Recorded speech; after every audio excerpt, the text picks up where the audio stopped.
Good day po sa inyo at sa ating mga kabarangay. Itago niyo na lamang po ako sa pangalang Maylene.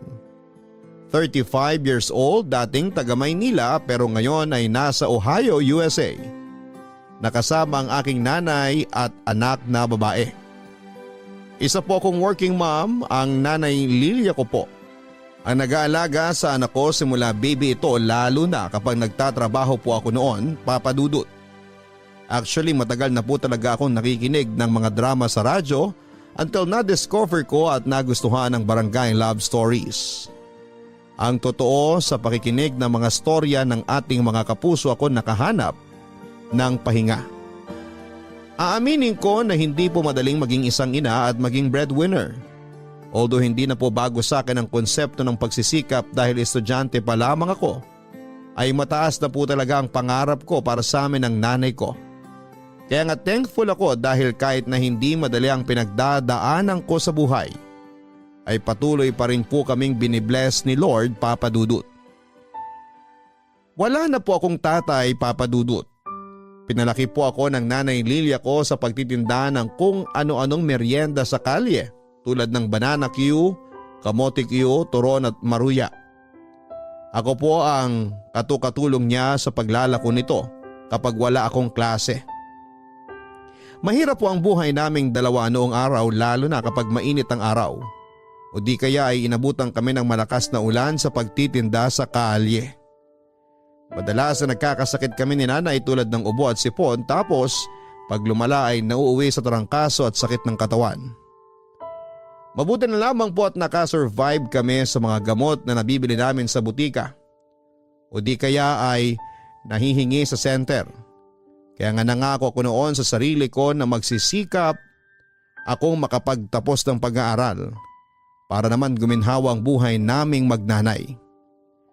Fast forward dahil sa tiyaga ng nanay ko at sa pagpupursige ko ay nakapagtapos po ako ng kolehiyo.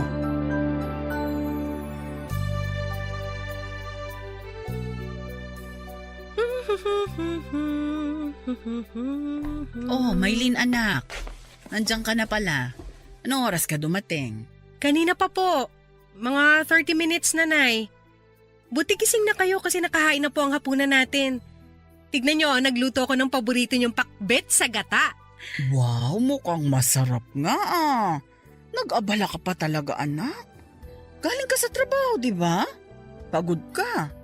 Dapat ako ang nagluto kaso nakatulog ako kaninang alas 6 eh. Eh bakit hindi mo na lang ako ginising? Ayos lang po yun para makapagpahinga kayo, Nay. Ang aga nyo kaya bumabangon para lang ipagluto ko ng almusal at baon ko sa trabaho. Hayaan nyo naman na ako ang magsilbi sa inyo. Nakakahiya pa rin kasi ikaw ang nagtatrabaho. Dapat pagdating mo rito sa bahay natin, nagpapahinga ka na lang. Hala, si Nanay oh. Maaatim ko ba naman na umupo-upo lang dyan? Tsaka kahit kayo ang magluluto, makikisali at tutulong pa rin ako sa inyo. Diba? Bata pa lang masyado na talaga ako mausyoso. Parang hindi pa po kayo sanay sa akin. Sa bagay. O siya, maupo ka na riyan at maghahapunan na tayo anak. Mukhang masarap itong niluto mo ah. Mukha lang. Masarap talaga yan, Nay. Binibiro lang kita. Siyempre alam kong masarap to. Mana ka kaya sa akin, magaling magluto. Kita niyo si Nanay ng bola pa. Ay maiba ko. Kumusta naman ang trabaho mo anak? Mahirap ba ang araw mo ngayon? Nakakapagod ba? Sakto lang po. May mga client meeting lang pero okay na okay. Kilala niyo naman ako. Hindi ako sumusuko sa mga challenge sa trabaho. Kung may nakakapagod siguro, yung biyahe papasok at pauwi yun. Alam niyo na rito sa Pinas, heavy traffic lalo na sa EDSA. Ang pinakaayaw ko yung wala akong matsyetsyempohang sasakyan. Dami kasing pasahero palibasa Biyernes. Mabuti nakauwi pa rin ako at nakapagluto. O diba, yan na ang sinasabi ko. Nahirapan ka na sa biyahe, nagluto ka pa pag-uwi. Ikaw talaga Maylene, hindi ka pa rin nagbabago. Kahit nung maliit ka, napakabait mo. Tapos maalalahanin din at higit sa lahat, matiisin. Siyempre, Nay. Kanino pa po ba ako magmamana? Sa inyo lang naman po, di ba? Sa bagay, hindi ka pwedeng magbana sa kapitbahay kasi matapobre yun sila. Ay, biro lang. Pero anak, matanong ko lang, Ano po yun? wala pa ba? Wala pa bang Nay, sweldo? Ay, hindi yun. Ano po? Wala ka pa bang boyfriend? O kahit man lang natitipuhan? Nay, ba't niyo naman po natanong yan? Huwag mo naman sanang masamain, anak. Nasa tamang edad ka na naman. Natanong ko lang kasi nakita ko sa palengke yung classmate mo nung high school. Aba, 2 na pala ang anak at buntis pa sa pangatlo niya. Nagpakita pa ng picture nilang mag-asawa, mukha naman silang masaya. Nay, wala pa po akong planong mag-boyfriend. Yan din ang sinabi mo noong college ka, hanggang sa nakapagtapos ka na. At ngayong nagtatrabaho ka na, wala ka pa rin ipinakikilala sa akin. Hindi naman kita inaapura, anak, pero tumatanda na ako. Paano kung bigla na lang akong mawala? Ay, sino na lang ang titingin at makakasama mo sa buhay? Gusto ko naman makita at masigurado na ayos ka sakaling mawala ako. Naiintindihan ko po na nag-aalala lang kayo sa akin, Nay. Pero hindi ko po kasi talaga naiisip na mag-entertain ng lalaki sa buhay ko. Siguro darating din ako doon pero hindi pa sa ngayon. Tsaka magiging okay po ako. Hindi nyo kailangan mag-alala. Isa pa, huwag nyo naman po kaagad isipin na mawawala na kayo kasi marami pa akong pangarap para sa atin. Kayo talaga. Anong gusto mong gawin ko? Pigilan ko tong utak ko na mag-isip. Posible ba yun? Oo, Nay. Posible po yun. Saka na po natin pag-usapan yung magiging boyfriend ko, Nay.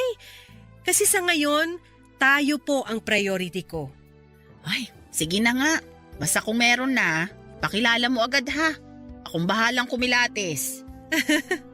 Makakaasa kayo, Nay. Pero sa ngayon, kumain na po tayo. Kain kayo ng marami, ha? Sinarapan ko talaga yung pakbit sa gataan na niluto ko.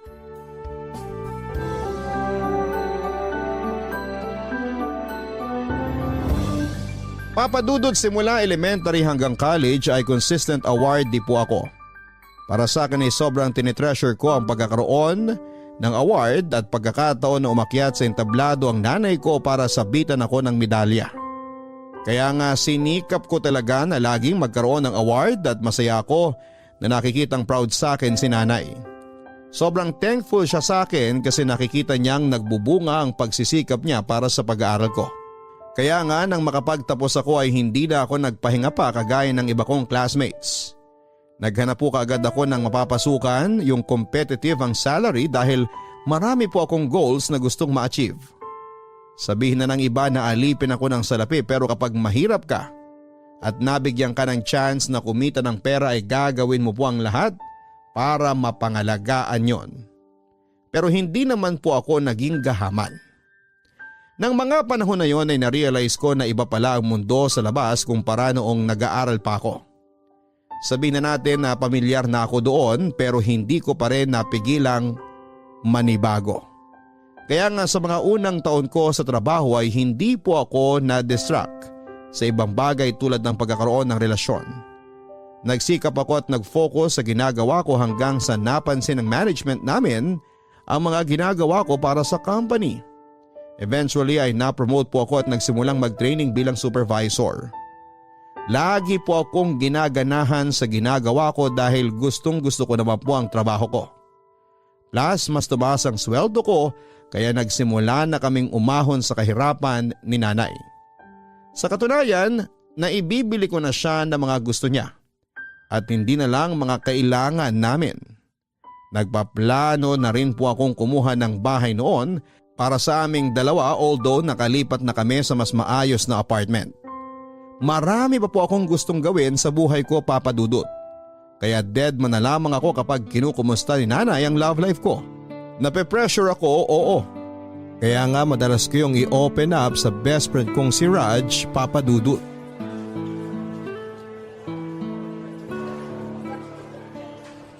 Grabe, malapit na ako magtampo sa'yo, Maylin. O bakit naman? Inaano kita dyan? Ang hirap mo kasing yayain. Lagi kang busy. Pero naiintindihan ko naman ang pagiging workaholic mo. Kaya nga natutuwa ako na sa wakas. Natuloy na rin tong bonding natin. O di ba at least hindi na laging computer ang kaharap ko. Ibang mukha naman. Gwapong mukha, di ba? Ay, ba't parang lumalakas yata ang hangin? Grabe ka talaga sa akin. Gwapo naman talaga ako ah. Oo na. Ikaw pa ba? Malakas ka sa akin eh. Pero masaya din ako na nagkita tayo. Sa totoo lang na-miss kita. Kumusta ka naman? Ito, madalas busy sa family business kahit may sarili akong work. Hindi kasi maasahan yung ibang mga kapatid ko eh. Kaya ako pa rin ang nilalapitan ni mama at papa. Okay lang din naman.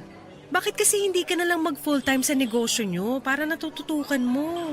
Plano ko na rin naman kapag hindi umukay itong pinagtatrabahuan ko. Ewan, ang gulo na ng management. Simula na magpalit sila ng presidente ng kumpanya. Hindi naman ma-handle ng maayos ng anak ng may-ari. Puro yabang lang. Nangihinaya lang din ako sa panahon na itinagal ko ron. Akala ko kasi magtutuloy-tuloy ang promotion ko. Kaso, mukhang hindi na yung mangyayari. Ayos na lang din. Tinanggap ko na. Sayang naman. Pero mas okay kasi na ikaw ang boss. Tama naman. Pero tignan ko muna mga mangyayari dito sa trabaho ko. Pag talagang basura na, saka na ako magpo-focus sa negosyo ni na mama at papa. Ikaw ba? Kamusta ka? Okay din naman ako. Laging busy sa work. Wala nang panahong lumabas. Huwag ganun. Dapat matuto ka rin mag-unwind. Maiksi lang ang buhay, Maylene. Kahit gaano ka pa ka-goal-oriented na tao, huwag mo ubusin ang oras mo kakatrabaho. Sige ka, baka magkasakit ka niyan. Nax, concerned. Pero thanks sa reminder. Pero alam ko naman yon. Kaya nga naisip ko maghinay-hinay muna lately. Saktong trabaho lang. Nasisitan na rin kasi ako ni nanay. Paano kahit sa bahay namin nakatutok ako sa laptop? Ikaw talaga, hindi ka na nagbago. Noon pa napakasipag mo na at sobrang dedicated. Ay, maiba tayo. Kamusta si nanay? Miss ko na siya ha? Nako, miss na miss ka na rin niya. Ayos lang naman siya. Malusog sa awa ng Diyos. One of these days, pupunta ako sa inyo para makita siya. For sure matutuwa yun. Ay, maalala ko pala. Nakakatawa si nanay last time. Kasi out of nowhere, bigla akong tinanong kung may boyfriend na ba ako. O kahit natitipuhan man lang. Sabi ko syempre wala. Ayun, ang dami nang sinabi. Kesyo gusto raw niya makita na okay ako at mayroong makakasama pag nawala na siya. Tapos, binida rin niya yung kaklase ko nung high school na nakita niya sa palengke. Sabi niya magtatatlo na raw ang anak at maayos ang pamilya. Alam ko naman na hindi naman masyado maayos ang buhay nila. Ang di alam ni nanay, nakachat ko yung kaklase kong yun nung nakaraan. Ayun, panay naman ang reklamo sa akin. Anong sinabi mo sa nanay mo? Sabi ko wala akong ini-entertain at wala pa akong balak magka-boyfriend sa ngayon. Hindi mo naman masasabi yan. Kasi paano kung may magparamdam, di ba? Well, mas nakafocus kasi ako ngayon sa goal ko para sa amin ni nanay kesa mag-boyfriend. Alam mo naman yun, Raj, di ba? Oo, alam ko. Pero mahirap din kasi magsalita ng tapos. Pag tinamaan ka na ng pana ni Cupido, wala kang magagawa para pigilan yun. Madidistra ka talaga pag na-inlove ka. Yan ang ayaw ko mangyari. Kaya hanggat kaya ko, iniiwasan ko talaga yan. Kaya nga gagawin mo lang inspiration para hindi maging distraction. Sa ganun, mas gaganahan kang gumising sa umaga, pumasok sa trabaho, at makipagbuno sa heavy traffic sa EDSA. Ay naku, para kang nanay ko magsalita. Pero sige, tignan na lang natin ang mangyayari. Kakahabol mo sa goal mo, unti-unti ka nang nawawalan ng buhay. Buksan mo lang ang puso mo. Alay mo, nasa malapit lang pala yung lalaking para sa'yo.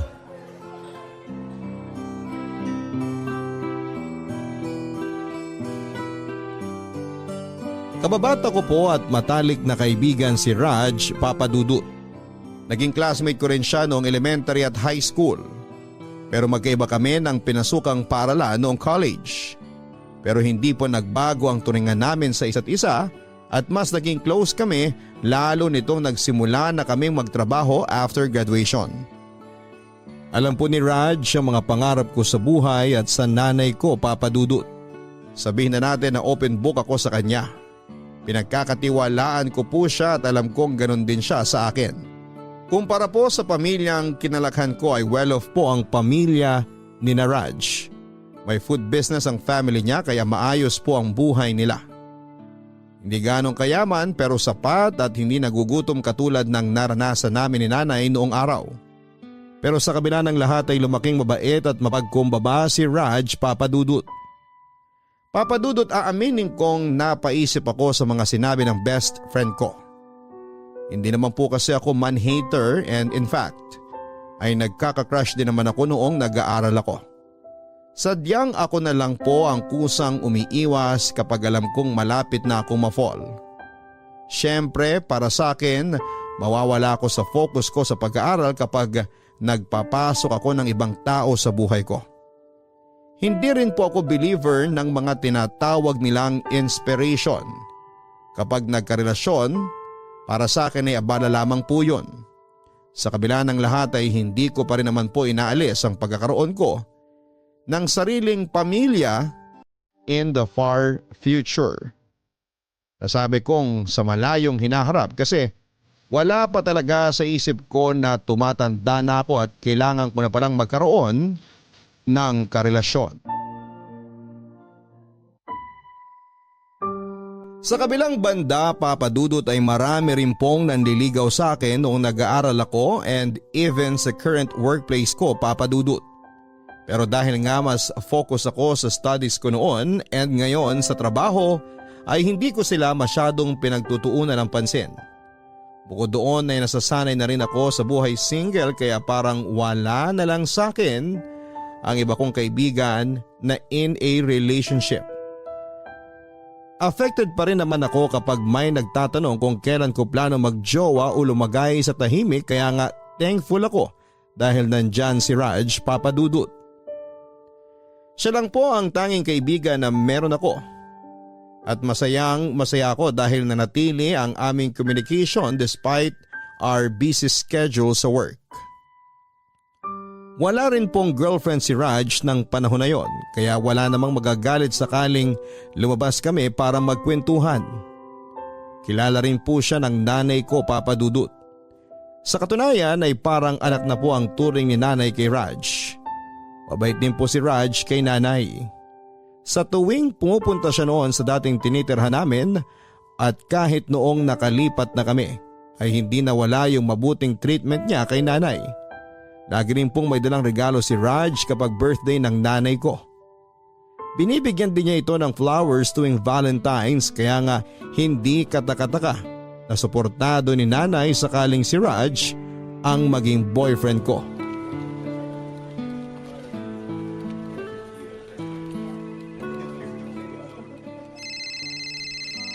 Oh, ba't kaya tumatawag tong si Raj? Hello, Raj. Napatawag ka. Ay Maylin, naistorbo ba kita? Hindi naman. Lunch break na namin. Eto, katatapos ko lang kumain. Sandali, ayos ka lang ba? Bakit parang may something sa boses mo? Halata ba masyado? Oo kaya. Parang malungkot kasi boses mo eh. May nangyari ba? Wala naman. Ay, meron pala. Ano ba yan? Ang gulo ko. Sabihin mo na. Para namang hindi tayo magkaibigan eh. Ano ba kasi yun? Okay lang ba kayo sa inyo? Ang parents mo, kumusta? Don't worry, ayos lang sila. Ang totoo, kaya ako tumawag kasi kahit nakakaya. Pasensya ka na pero kinapalan ko na ang mukha ko. Okay. Ano nga yun? Pwede mo ba akong pahiramin ng pera, Maylin? Ha? Sabi na nga ba, nakakahiya eh. Pasensya ka na, wala kasi ako malapitan. Nakailang hiram na rin kasi ako sa parents ko. Kaya baka hindi na nila ako pahiramin. Kaya lumapit na ako sa'yo. Kailangan ko lang. Wala namang kaso. Magkano ba? 20,000. Pangako, ibabalik ko rin sa'yo. Okay. Pero ano ba nangyari? Kung ayos lang malaman. Okay lang naman. Katangahan ko rin kasi. Naskam ako ng kakilala ko. Ininvest ko kasi yung pera sa isang property na binibenta niya. Turns out, hindi naman pala maayos yung papers nun. At naglahong parang bula yung mokong. Gigil na gigil nga ako eh. Kasi yung kalahati ng perang yun, galing sa kaibigan ko. Bale, partner sana kami kaso ang ending, ako pa nasisi nung nagkabukingan na.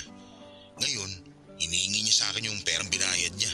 Naku Raj, magulo nga yung pinasok nyo. So, itong hihiramin mo sa akin, ipambabayad mo lang sa kaibigan mo, tama?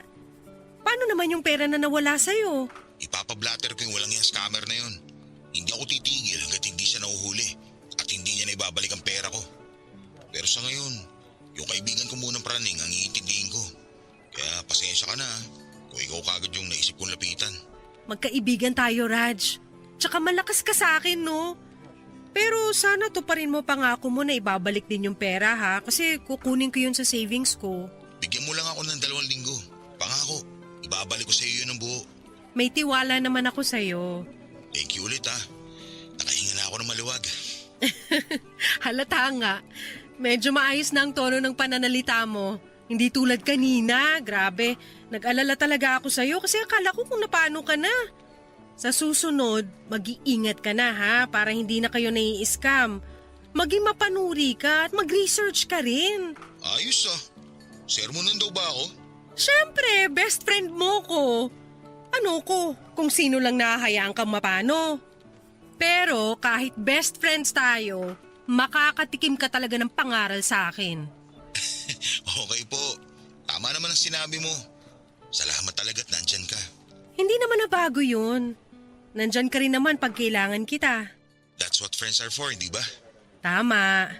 O siya, akin na ang bank account mo para matransfer ko na yung hinihiram mo. Thank you ulit, Maylin ha. Wala yun, ano ka ba?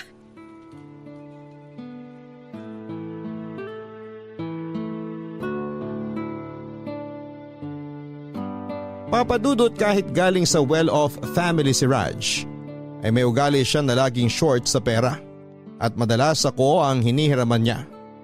Nung nag-aaral kami minsanan lamang yon, syempre kasi isang kahig at isang tuka lamang naman kami ng nanay ko. Pero nitong nag-start na kaming mag-work and syempre meron na rin pinagkakakitaan ay may sa ilang beses na rin siyang nangihiram sa akin ng pera. Hindi ko po yon minamasama dahil kaibigan ko siya at agad din naman niyang ibinabalik ang hiniram niyang pera.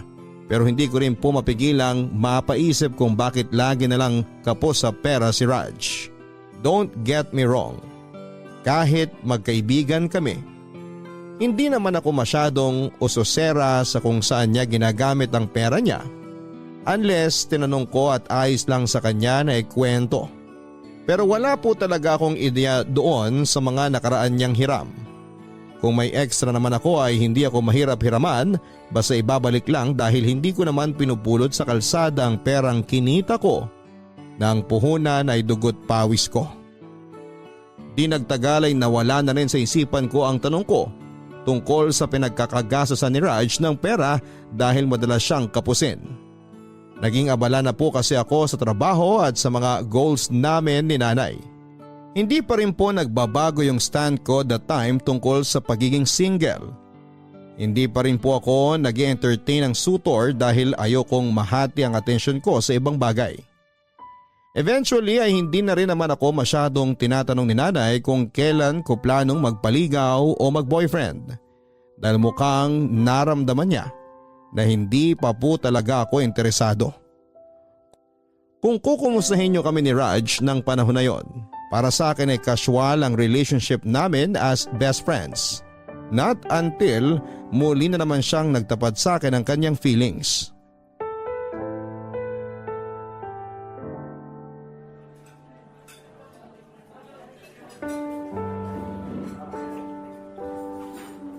Nabusog ka ba? Oo. Pero bakit parang ang romantic naman ang setup natin ngayon? Anong okasyon? Wala naman. Gusto lang kita i-treat sa isang magandang restaurant. Masarap pagkain nila rito, no? Natatandaan ko kasi sabi mo, gusto mong sumubok ng ibang putahe. Wow! Naaalala mo pa pala yun? Grabe ang memorya mo ha! Ako nga hindi ko natanda na sinabi ko yun eh. High school pa tayo nung sabihin mo yun. At hindi ko yun makakalimutan. Kaya nga sa tuwing may pagkakataon, nagdadala ako ng mga pagkain na inspired sa ibang bansa na luto ng mama ko para matikman yun ni nanay. Oh, na-touch naman ako, Raj. Thank you kasi hindi mo nakalimutan. Hindi talaga. Paano ko makakalimutan? Best friend kita. Best friend nga lang ba? Kilala kita. Hindi ka magpapaganito kung walang something. Maylin naman. Walang something, no? Gusto ko lang talagang gawin to kasi masaya ako na nagkakilala tayo. Kumbaga para sa akin, hulog ka kasi ng langit. Sobra naman yung hulog ng langit. Tinutubuan din ako ng sungay at buntot. Puro ka naman biro eh. Oh, ba't parang kinakabahan ka? Naku Raj, iba talaga kutob ko. May pasabi-sabi ka pang walang something pero alam kong meron. Ano pa kasi yun? Share mo na. Ay, wala talaga akong lusot sa'yo. Sige na nga. Ano kasi, Maylin, di ba, alam mo naman na higit pa sa kaibigan ng tingin ko sa'yo? Oo, alam ko. Maniwala ka sa akin. Sinubukan kong pigilan ng feelings ko para sa'yo. Dahil nga hindi mo priority yung pagkakaroon ng boyfriend. Pero hindi ko nagawa. Kasi lalo lang ako nahuhulog sa'yo eh. Raj, pinag-usapan na natin to, di ba? Oo, pero pakinggan mo muna ako. Please? Okay. Sige, ituloy mo. Para sa akin, ikaw yung babae na gusto kong maging girlfriend. Kasi napaka-espesyal mo. Mabait kang anak, ang hardworking mo. Tapos, maaasahan ka pang kaibigan. Saka kahit nung nag-aaral pa tayo, in love na ako sa'yo eh. At hindi yun nabawasan hanggang ngayon. Lalo pa nga yata nadagdagan. Espesyal ka rin naman sa akin. Mabait ka, maalalahanin. Gustong-gusto ka nga ng nanay ko para sa akin kahit noon pa pero alam mo naman ang sagot ko, di ba? Hindi mo ba pwedeng subukan? Wala namang masama kung liligawan kita. Pareho naman tayong single. Pero hindi ko priority ang pagkakaroon ng relasyon, Raj. Marami akong goal sa buhay. Ayoko ng distraction. Pasensya ka na kung hindi pa rin ang isasagot ko sakaling magtatapat ka ulit ng feelings mo. Actually, plano ko talagang magtapat sana sa'yo ngayon. Akala ko kasi, sa maraming taong pagkakaibigan natin, magkakaroon na ako ng pag-asa sa puso mo. Pero wala pa rin pala. Alam ko hindi ako dapat magtampo. Alam ko dapat irespeto ko ang desisyon mo. Pasensya ka na kung di ko pa rin mapigilan malungkot ha. Naiintindihan kita. Pasensya ka na rin kung wala akong magawa para hindi ka na malungkot. Naku, ayos lang yun. Mawawala rin to. Saka naging honest ka lang din. Mabuti nga sinabi mo para alam ko kung saan ako lulugar. Thank you for understanding, Raj. Thank you ulit sa pagiging honest. Paano? Hatid na kita pa uwi. Medyo gumagabi na rin. Baka hinahanap ka na ni nanay. Oo nga, sige. Tara na. Salamat sa masarap na dinner, ha?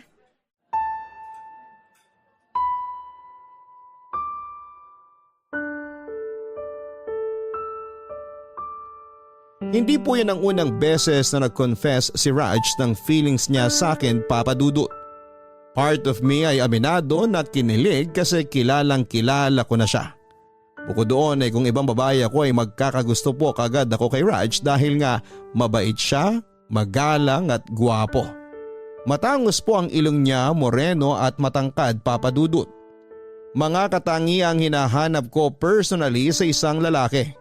Natatandaan ko na nagsabi na rin siya na gusto niya ako noong after high school graduation namin pero nireject ko lamang siya dahil mas focus ako sa college life ko noon, Papa Dudut.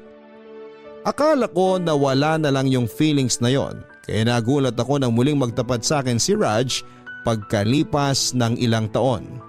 Well, hindi naman po ako manhid, Papa Dudut. Ramdam ko po ang mga special treatment niya sa akin pero sa kabilang banda. Mas malinaw sa akin na hindi pagbo-boyfriend ang priority ko, Papa Dudut. Masakit sa akin na tanggihan si Raj, but for me, he deserves someone better than me. Hindi lang naman po akong babae sa mundo, Papa Dudut, na pwede niyang pagtuunan ng feelings niya. Na-mention ko po kay nanay ang pagtatapat sa akin ni Raj at sinabi niya na sayang daw kasi tinanggihan ko. Dagdag pa ng nanay ko ay bakit daw hindi ko bigyan ng chance si Raj. Kasi sincere naman ito at mabait pa. Gustong gusto ko siyang bigyan ng chance pero hindi pa po ako handa, Papa Dudut. Aaminin ko, takot akong mahulog ng gusto sa tao tapos may tendency sa dulo na maghiwalay din kami. Ang sakit lang isipin na masasayang ang lahat ng oras na ininvest mo sa inyong dalawa kung hindi lang din pala kayo ang magkakatuluyan. Sabihin nyo na advance ako mag-isip pero nagpapakatotoo lamang ako. Months later after kong i-reject si Raj, dumalang ang communication namin Papa Dudut. Tapos nalaman ko na lamang na may ibang babae na siyang nililigawan. Papa Dudut, totoo na mararamdaman mo ang importansya ng isang tao kapag nawala na siya sa'yo. Yun kasi ang eksaktong pakiramdam ko nang malaman kong may iba ng babaeng tinitingnan si Raj. Matapos nga niya itong mabanggit sa akin ng hindi sinasadya. Feeling ko talaga ay wala siyang planong sabihin sa akin kasi somehow ay nahihiya siya. Dahil ayaw naman niyang isipin ko na gano'n na lamang niya ako isinantabi porke tinanggihan ko ang pag-ibig niya. O pwede namang hindi talaga gano'n at masyado lamang akong nag-a-assume. Kahit matapos kong sabihin na he deserves someone better. Yung babae na willing mag-commit sa kanya na hindi kagaya ko. Something like that. Pero yun nga, ang sakit pa rin kasi na may iba na siyang tinitingnan. Hindi na ako yung madalas niyang i-chat or i-text para yayaing kumain sa labas o magkape dahil nga may iba na siyang niyayaya. Alam ko na katangahan ko kaya nangyari yon pero doon ko po na-realize na matagal ko na po palang gusto si Raj, takot lamang akong sumubok. At matapos ngang merong ibang babae na di hamak na mas matapang kesa sa akin, masaya na malungkot po ang pakiramdam ko ng mga panahon na yon, Papa Dudut. Doon ko po naisipang maghinay-hinay, Papa Dudut.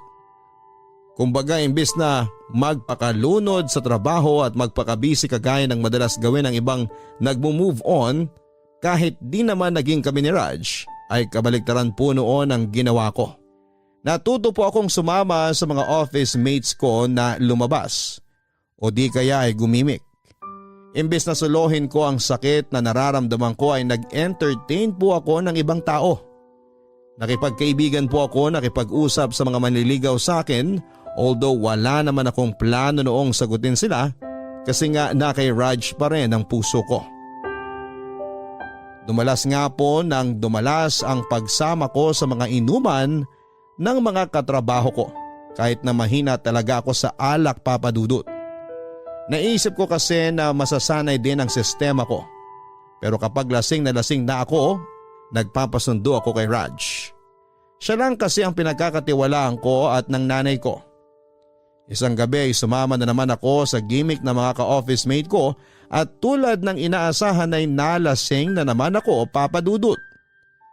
Alam kong dapat kargo ko na ang sarili ko dahil matanda na ako. Pero hindi ko pa rin napigilang tumawag kay Raj at sinabi ko sa kanya ang lokasyon at estado ko. Pero sinabi niyang hindi niya ako mapupuntahan dahil may date sila ng babaeng nililigawan niya.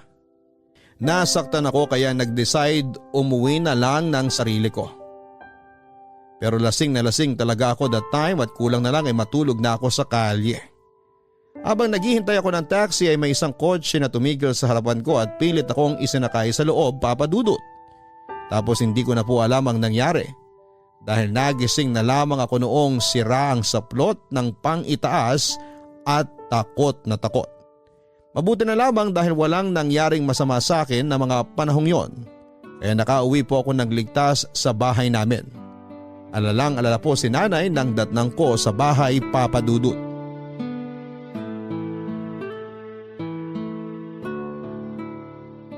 Sigurado ka ba na walang masakit sa'yo? Gusto mo bang dalhin na kita sa ospital? Ayos lang po ako, Nay.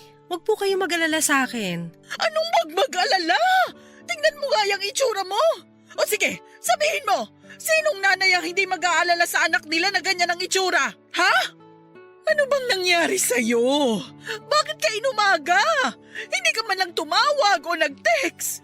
Pasensya na kayo. Nagkasarapan po kasi kami ng inuman ng mga katrabaho ko. Tapos nalasing ako kaya hindi na ako nakapag-text o tawag man lang. Ano? Tingnan mo, nagpakalasing ka pa. Hindi ka naman dating ganyan, anak. Hindi ka naman umiinom, di ba?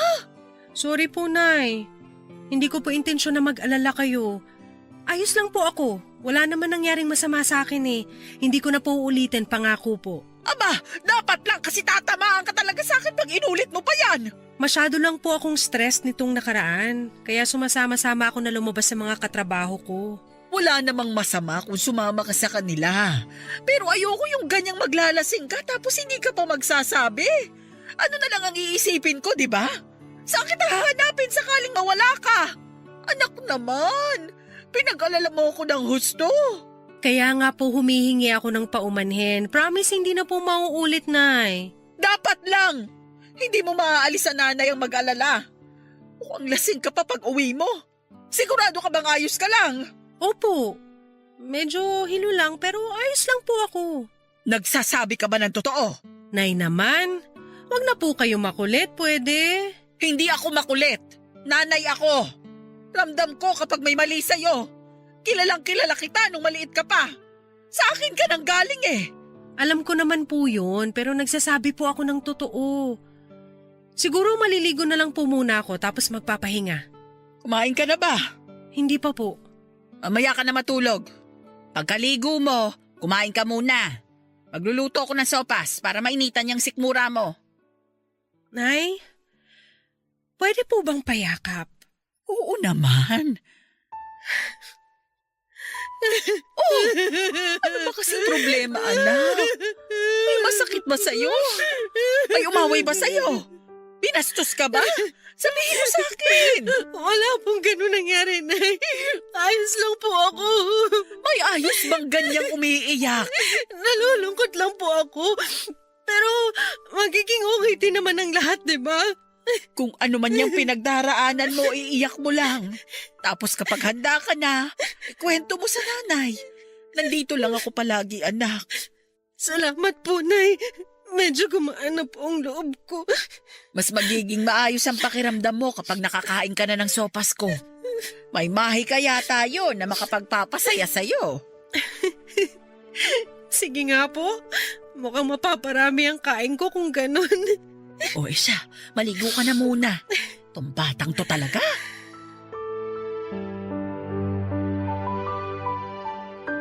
Tuliro po ako ng panahon na yon, Papa Dudut, dahil malaki ang posibilidad na napagsamantalahan ako. Pero wala naman po akong ideya kung sino ang gumawa noon sa akin. Lasing na lasing ako noon at hindi malinaw ang mga nangyari sa akin sa isipan ko. Kaya hindi rin po ako nagsumbong sa otoridad kahit matapos kong sabihin sa nanay ko ang nangyari sa akin. Hindi niyo ako masisisi. Pinangibabawan po ako ng takot at pag-aalala sa mga sasabihin ng ibang tao sakaling malaman nga nila ang nangyari sa akin. Kaya naman binaliwala ko po ang kaba na nararamdaman ko that time at pinilit kong maging okay. Pero aaminin kong sobrang hirap, Papa Dudut. Bumalik po ako sa trabaho, nagpaka-busy po ako at kulang na lamang ay sa office ako tumira, Papa Dudut. Nilunod ko po ang sarili ko sa mga gawaing pang-opisina para makalimutan ko ang nangyari sa akin. Ang akala ko ay makakapag-move on ako kahit gabi-gabi akong binabangungot pero isang araw ay nagkatotoo po ang masamang panaginip ko. Matapos kong makaramdam ng komplikasyon na nagdadalang tawa ko. Nung una in denial pa ako, Papa Dudut. Akala ko ay delayed lamang ako dahil irregular ang menstruation ko. Pero nang magsimula na ako makaramdam ng morning sickness ay natakot na po talaga ako ng husto. At para nga makasigurado, 2 beses akong nag-pregnancy test at pareho pong positibo ang resulta. Nang mga panahon na yon ay gumuho po ang mundo ko, Papa Dudut.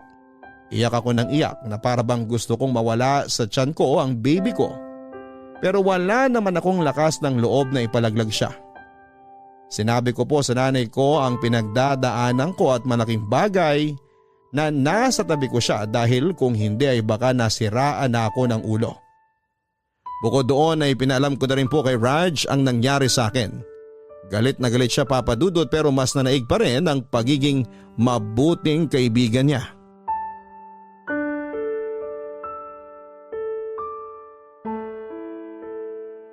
Natatakot ka pa rin ba? Masisisi mo ba ako? Ngayon lang ako magkaka-baby. Paano kung hindi ko magampanan ng tama ang pagiging mabuting nanay sa magiging anak ko? Naniniwala ako na makakaya mo. Saka hindi ka naman mag-iisa sa pagpapalaki sa baby mo. Nandyan ang nanay mo. Ako. Nandito rin ako, Maylin. Alam ko nandyan ka pero ayoko namang iasa sa'yo lahat. Natutuwa ako kasi Dinadalaw-dalaw mo ko simula nung malaman mong buntis ako. Alam kong busy ka rin sa buhay mo kaya salamat. Basta para sa'yo at sa magiging anak mo, palagi ako may oras. Paano ang girlfriend mo? Ayokong isipin niya na may kahati siya sa oras mo. Ano ko ba naman? Wala akong girlfriend. Ha? Pero, di ba meron kang dinidate na babae? Meron, pero hindi naman naging kami. Naku, Raj. Sorry. Bakit ka naman nagsusorry? Ako ang umayaw, Maylene. Naisip ko kasi na ang unfair dahil wala naman akong pagtingin sa kanya. Ang totoo, ikaw pa rin ang gusto ko, Maylene. At hindi ko mapilit ang puso ko na tumingin sa iba kahit na anong gawin ko. Pero huwag ka mag-alala. Nire-respeto kong desisyon mo. Kaso sana, hayaan mo ako na magstay sa tabi mo. Lalo na ngayon na may pinagdadaanan ka. Ayoko magsisi ka kasi baka balang araw ma-realize mo na hindi palang buhay kasama kami ng anak ko ang gusto mo. Ano bang sinasabi mo?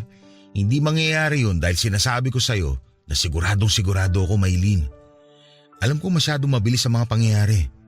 Ayaw din kita ma-pressure, lalo na ngayon na dapat mas mag-focus ka sa baby mo. Pero hindi ko kasi matiis na hindi sabihin at patunayan sa'yo ang nararamdaman ko. Gusto kita, mahal kita. At hindi nagbago ang nararamdaman ko sa'yo kahit na magkakaanak ka na. Salamat, Raj. Alam mo, may aaminin ako sa'yo. Ano yun? Na gusto rin kita. Simula kasi nung huling beses ka magtapat sa akin, akala ko sigurado ako na wala pa sa isip ko ang pagbo-boyfriend. Na hindi ko kayang isabay sa pagtupad sa mga goals sa buhay ang pakikipagrelasyon. Pero nung malaman kong may iba ng babae sa buhay mo, nalungkot talaga ako ng gusto. Doon ko napatunayan na hindi na lang basta pagkakaibigan ang nararamdaman ko para sa'yo. Ang tanga ko, no? Hindi ka tangahan yun. Masaya ako na sinabi mo yan. Dahil ngayon na pareho na tayo ng nararamdaman, hindi mo na kailangang matakot. Akin na nga ang kamay mo. Ha? Bakit? Basta akin na. Sinabi ko na to pero sasabihin ko ulit. Bukod sa nanay mo, nandito ako para tumulong at mag-alaga sa'yo sa buong panahon ng pagbubuntis mo, Maylene. Hindi kita iiwan, kaya hindi mo na rin kailangang matakot. At pag naipanganak na si baby, sabay natin siya palalakihin. Gusto ko na ako ang kilalanin niyang tatay. Kung ayos lang naman sa'yo, syempre. Basta ba marunong ka magpalit ng diaper, bakit hindi? Yun lang pala requirement? Wala ko dyan. Maraming salamat, Raj, ha? Kung wala kayo ni nanay, baka nabaliw na ako. Wala akong ka-idea sa susunod na mangyayari sa aming mag-ina. Natatakot ako. Huwag kang matakot dahil kasama mo kami. Pag dumating na si baby, magiging isang buong pamilya na tayo. Hindi ko po alam kung anong klase ng kabutihan ang nagawa ko sa nakarang buhay ko para pagkalooban ng lalaking katulad ni Raj. Mabait, malalahanin, maalaga at consistent. Hindi po ako romantikong tao pero nang mga panahong yon na dumaraan ako sa mabigat na bahagi ng buhay ko ay si Raj ang kasakasama ko. Dahil sa pananatili niya sa aking tabi at pagtanggap sa akin at sa anak ko, pagkatapos ng lahat ng nangyari ay unti-unti po akong nahulog sa kanya, Papa Dudut. Alam ko sa sarili ko na may gusto na ako kay Raj. Kaya hindi na po naging mahirap sa akin na makita ang mga espesyal na katangian niya. Pagkapanganak ko sa baby ko ay tinanong po ako ni Raj kung pwede niya akong ligawan. Hesitant ulit ako dahil nga baka naaawa lamang siya sa akin pero pinatunayan niya na mali ang akala ko, Papa Dudut. Pumayag po akong ligawan ako ni Raj at hindi nagtagal ay sinagot ko na nga po siya. Masayang masaya po kami ng panahon na yon at pakiramdam namin ay wala na pong makapaghihiwalay sa amin. 3 months in my relationship with Raj ay hindi po nagbago ang pakikitungo niya sa aming mag-ina. Nakikita ko po sa kanya na gustong gusto niya ang anak ko at nagpaparamdam din siya na siya na lamang ang tatay ng baby ko. Siyempre, pabor po sa akin yon dahil May kinikilalang ama ang anak ko pero at the same time ay ayoko maging unfair kay Raj dahil hindi niya dugot laman ang batang gusto niyang maging anak. Pasensya na kayo kung medyo sana sa init, sana sa lamig ako ng mga panahon na yon, Papa Dudut. Si Raj kasi ang unang boyfriend ko, tapos kung hindi magiging kami hanggang sa huli, hindi lang ako ang masasaktan sa paghihiwalay namin kundi pati na ang anak ko pag lumaki na. Pero sa huli ay pinaintindi niya sa akin na hindi yun mahalaga dahil sigurado na raw siya sa puso niya na ako ang babaeng gusto niyang makasamang bumuo ng pamilya na kapwa namin pangarap. 5 months later ay kinasal kami ni Raj sa Huwes.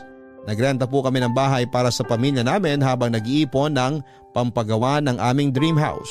Kaso weeks later ng pagiging mag-asawa namin, nalaman ko po na may malaking problema sa pera ang mister ko. Matapos niyang umuwi ng bugbog sarado at nagsimula ng may magpadala ng mensahe ng pagbabanta. Hindi lang sa number niya kundi maging sa akin na rin, Papa Dudut. Tapos inamin po sa akin ni Raj na may malaki siyang utang na pera sa mga kaibigan niya na nilustay niya noon sa kasino at iba pang uri ng sugal. Galit na galit po ako sa mister ko matapos niyang sabihin sa akin ang lahat, Papa Dudut. Kung paanong madalas siyang ma-short noon sa pera kaya siya nangihiram sa akin ay dahil nga involved siya sa sugal. Hindi na lang daw po niya na malaya nanalulong na siya rito dahil nung una ay nananalo siya at malaki ang nakukubra niyang pera. Humingi ng tawad si Raj sa akin pero hindi ko alam kung paano siya patatawarin. Yung mga pagbabanta sa kanya ay totoong nakakatakot. Ayaw kong madamay kami ng anak ko kung sakali, Papa Dudut. Nangako po sa akin si Raj na hindi yon mangyayari dahil po protektahan niya kaming mag-ina. Sabihin niyo na pong marupok ako pero nagtiwala ako sa mister ko. Binigyan ko rin siya ng ikalawang pagkakataon bagaman sinabi kong ayusin muna niya ang gusot na pinasok niya. Kaya nga matapos noon ay ginawa ni Raj ang lahat para makaipon ng perang ipambabayad sa mga pinagkakautangan niya. Hindi po sinabi ni Raj kung magkano lahat ng utang niya. Pero malaki po yon para harasin siya o pagbantaan ng mga hiniraman niya. Sinuhestyon ko nga na magpa-blatter pero ayaw po ng mister ko. Hindi na ako makatulog ng maayos sa gabi dahil ang dami kong iniisip. Paano na lamang kung biglang may pumasok sa bahay namin tapos saktan kami ng baby ko?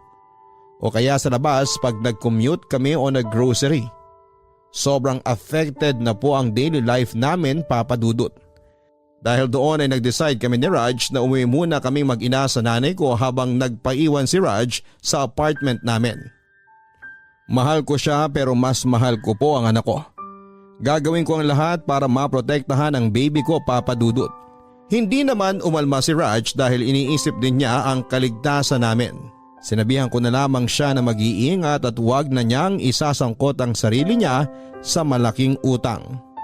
Sumang-ayon naman po si Raj at madalas kaming mag-usap via video call. Kaso isang gabi ay may natanggap po akong chat message mula sa isang unknown account sa Facebook kung saan ay nag-send din ito ng mga pictures noong lasing ako at nasa isang kotse habang nakagapos at walang malay. Pero ang nagpatindig ng balahibo ko ay nang makita ko sa naturang larawan ng mister kong si Raj, Papa Dudut.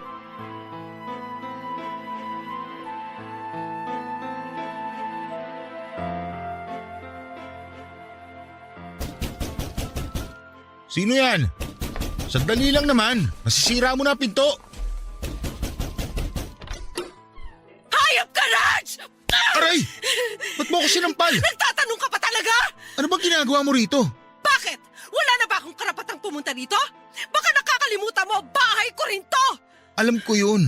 Pero ano ba problema mo? Ayos ka lang ba? Ano ba nangyari? Ano nangyari? Galing mo rin magbaang-maangan, no? Pag best actor yung aktingan mo, hayop ka! Hindi kita maintindihan. Ano ba kasing meron? Tignan mo to! Tignan mo to! Ah! Ikaw to, di ba? Hindi yan mukhang inedit kaya huwag ka na magde-deny! Sabihin mong hindi ikaw to! Papasagin ko tong cellphone ko sa mukha mo! Maylin, magpapaliwanag ako. Please. Sige! Dalian mo hanggat kaya ko pang kontrolin ang sarili ko! Bilis! Magsalita ka! Nung araw na yan, Maylin, patawarin mo ako. ng totoo na kasama ka sa mga gumahasa sa akin? Ha? Sumagot ka! Hindi kita ginalaw nun. Pero wala kang ginawa! Hindi sa wala akong ginawa. Wala akong nagawa. Nakapangako ako sa kanila na ihahanap ko sila ng babaeng paglalaroan nila tapos nagkataon na tumawag ka sa akin nung time na yun kaya... Kaya kung naisip mo, Aray! napatimonyo mo! Paano mo nagawa sa akin ang bagay na yun? Kaibigan Maylin! mo ako, di ba? Sandali! Hindi mo kasi naiintindihan. Wala akong choice ng mga panahon na yun. Kasi pinagbabantaan nila ako. Kung hindi ko rin susundin ang gusto nila, sasaktan nila ang pamilya ko. Ang mga magulang ko. Bakit hindi ka nagpunta sa polis para magsumbong? Bakit mo sila inayaang kontrolin ka tapos tinamay mo pa akong hayop ka? Hindi ko magawang isumbong sila sa mga pulis. Dahil babalik na rin nila ako, Maylin. Sino ba kasi ang mga taong yan? Sila ang mga pinagkakautangan ko. Ano? Umabot na kasi ng ilang milyon ng pera na ipatalo ko sa kasino. Na nagkataon namang hiniram ko sa kanila. Ilang beses na nila ako sinisingil. Pero wala akong maibayad kaya pinagtataguan ko na sila. Kaso, nahanap pa rin nila ako. Wala akong magawa. Minsan nga, para may pambayad ako sa kanila kahit konti. Nangungutang ako sa'yo. So ngayon sinasabi mo na yung mga perang hiniram mo sa akin, pinambabayad mo lang sa kanila? Ayos ka rin, no? Nakuha mo pang gumawa ng kwento, ayop ka! Patawarin mo ako. Gipit lang ako ng mga panahon na yun. Hindi ko alam kung paano pa kita mapapatawad, Raj. Nandidiri ako sa'yo! Alam mo ba na nilihim ko lang yung nangyari sa akin ng mga panahon na yon dahil takot na takot ako. Hindi ko alam kung paano magsisimula sakaling magsumbong ako sa mga pulis. Kaya nga kahit masakit, tinanggap ko na lang ang lahat.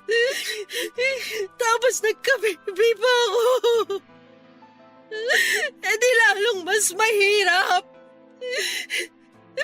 Hindi alam ng nanay ko na gabi-gabi ako umiiyak at nandidiri sa sarili ko. Yan naman pala may alam ka. At isa ka sa mga nandun ng gabing yon. Napakawalang niya mo! Tinuring kitang kaibigan. Minahal kita pero pinilog mong ulo ko. Mamatay ka na! Masunog ka na sana sa impyerno!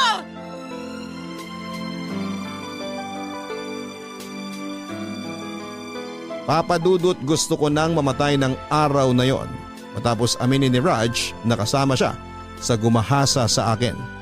At ang masakit pa noon ay siya pa na kaibigang pinagkatiwalaan ko ang nagplano ng lahat. Kaya naman pala gano'n na lamang ang concern niya sa akin matapos niyang malaman na nagbunga ang panglalapastangan sa akin ng mga panahon na yon. Kaya pala kulang na lamang ay akuin niya ang pagiging tatay sa anak ko dahil yun naman pala ay naguhugas kamay siya sa mga kasalanan niya. Galit na galit po ako kay Raj kaya pinagsusunto ko siya, pinalo at tinadyakan. Hindi naman po siya gumanti, Papadudot, dahil alam niyang deserve niya yon. Sinabi ko sa kanya na mamatay na siya, na masunog na sa impyerno ang kaluluwa niya at nararapat lang na pagbayaran niya sa kulungan ang kasalanan niya sa akin. Wala na po akong lakas na pumunta sa presinto para ipakulong siya dahil lito at tuliro ako ng sandaling yon, Papadudot. Umalis po ako sa apartment namin habang umiiyak. Saka umuwi sa bahay namin nang umiiyak. Takang-taka ang nanay ko pero hindi ko pinaalam sa kanya ang mga nalaman ko. Hindi ko kasi sigurado kung ano ang pwede niyang gawin kay Raj pag nalaman niya ang totoo. Lumipas ang ilang araw ay natili akong cold sa mister ko. Hindi ko sinasagot ang tawag niya at hindi ko rin siya hinaharap pag pumupunta siya sa bahay namin. Niayaw kong makita niya ang anak ko dahil hindi siya karapat-dapat na kilalaning tatay nito. Pero makulit po si Raj, hindi siya tumigil sa panunuyo sa akin at sa pagmamakaawa na kausapin ko siya kahit kapwa namin alam na wala na yung saysay. Sa huli ay pinagbigyan ko pa rin po ang gusto niyang mangyari. Pero hindi lang siya ang may sasabihin dahil ako rin. Gusto ko nang makipaghiwalay sa kanya, Papadudot.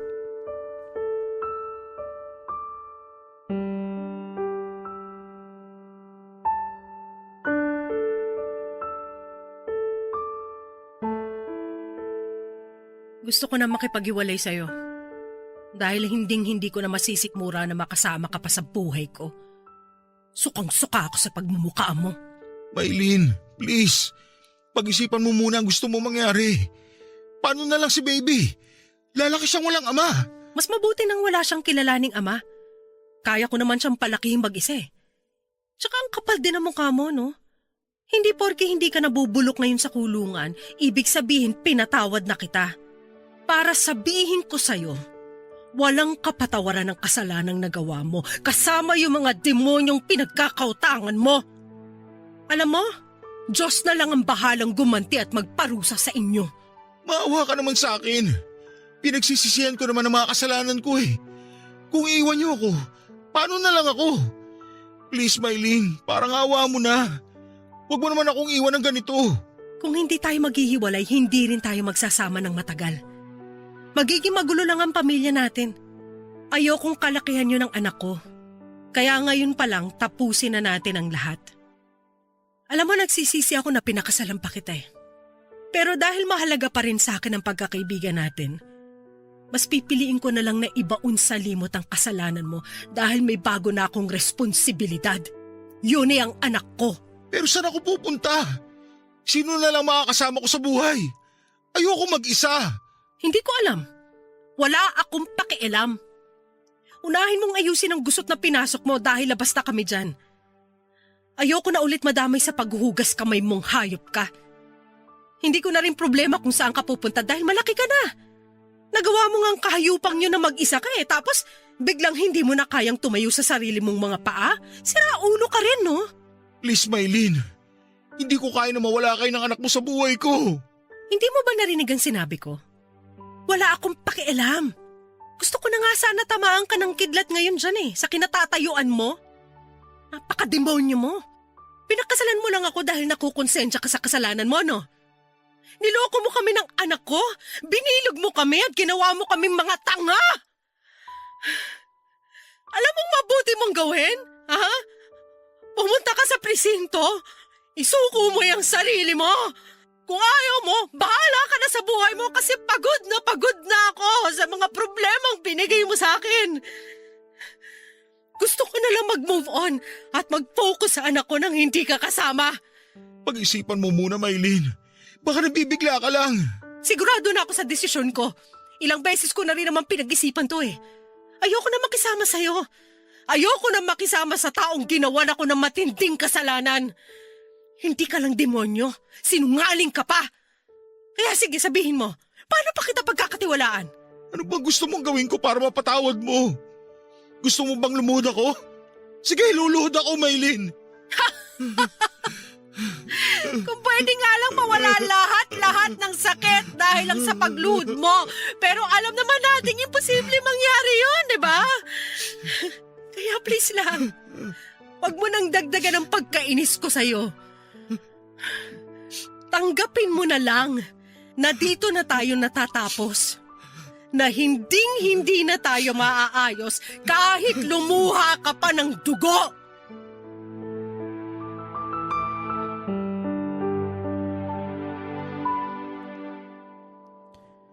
Papadudot, nagsisimula pa lamang po akong mahalin ang mister ko pero maagang winasak ng pagkakasala niya. Hindi lang sa kasal namin, kundi maging sa batas ang aming pagsasama. At kahit na umiyak pa siya ng dugo ng panahon na yon ay hindi ko po siya mapapatawad. Sa huli ay naghiwalay din po kami ni Raj na hindi alam ng nanay ko ang totoong dahilan. Pinili kong isekreto na lamang ang lahat dahil ang gusto ko na lang ng panahon na yon ay mag-move on. Pero hindi naman po basta-basta natuturuan ng puso na huwag nang ibigin ang isang tao. Aaminin ko, naging mahirap rin sa akin na kalimutan si Raj. Na hindi ko lang naging mister kundi naging matalik ko ring kaibigan. Pero inisip ko na lamang ang lahat ng sakit at bighati na ginawa niya para ako ay tuluyang makausad. Bukod doon ay mas nag-focus ako sa aking anak, Papa Dudut. Di nagtagal ay tuluyan na nga pong natanggap ng mga magulang namin ang paghihiwalay namin ng landas ni Raj. Nagpatuloy kami sa buhay namin, Papa Dudut, until years later ay nabalitaan kong na-diagnose ng colon cancer ang dati kong mister. Ako po naging kasakasama niya sa mahuling sandali ng buhay niya bago siya na maalam. Kahit po ilang taon na ang lumipas at magpahanggang sa ngayon, nalulungkot pa rin ako sa pagkawala ni Raj. Pero hindi ko po yun hinahayaan na mamayani sa akin dahil mas mahalaga sa akin ang kasalukuyan. Sa ngayon ay masaya po kong sabihin na naka-move on na ako ng tuluyan sa mga pinagdaanan ko. At ang lahat ng yon ay nagsisilbi na lamang aral sa akin, Papa Dudut. Nakatulong din po kasi ang pag-migrate namin sa Amerika para magsimula ng bagong buhay kasama ang anak ko at ang aking nanay. Maraming salamat po sakaling mapili po ninyong basahin ang aking Barangay Love Stories. Ingat po kayo palagi dyan sa Pilipinas and more power po sa inyong programa. Ang inyong forever kapuso at ka-barangay, Mylene. Kapag nagkakasala sa atin ang isang taong mahalaga sa buhay natin, ang pinakamatapang nating pwedeng gawin ay ang magpatawad at lumimot.